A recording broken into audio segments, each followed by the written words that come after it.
हम मीनू झा प्रणाम करै छी समस्त मिथिलावासी के।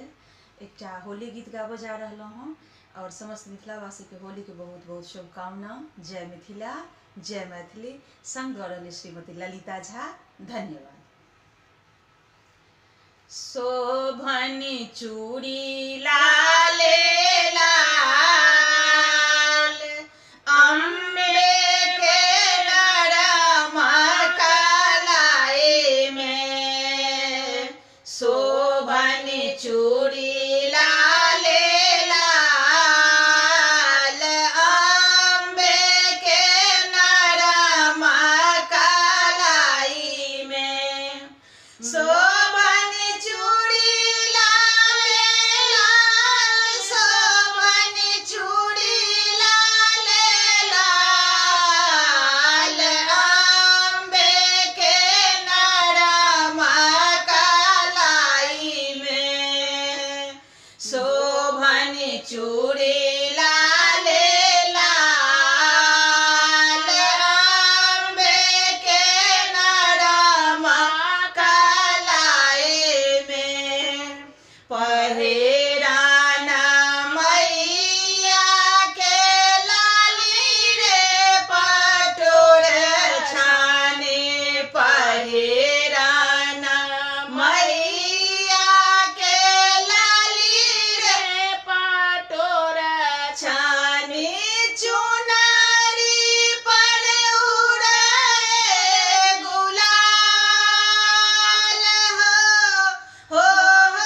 चुनरी पर उड़े गुलाल, मैया के नरम कलाई में। शोभनी चूड़ी लाले लाल, अम्बे के नरम कलाई में। कान मैया के झुमका शोभने। कान में मैया के झुमका शोभने।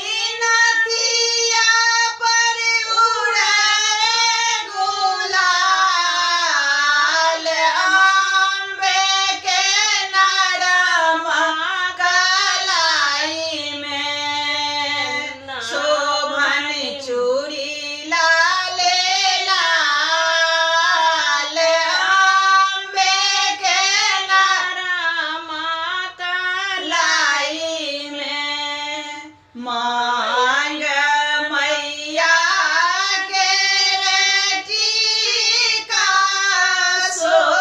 शोभनी। मांग मैया के टीका शोभनी। बिंदिया पर उड़े रे गुलाल, मैया के नरम कलाई में। शोभनी चूड़ी लाल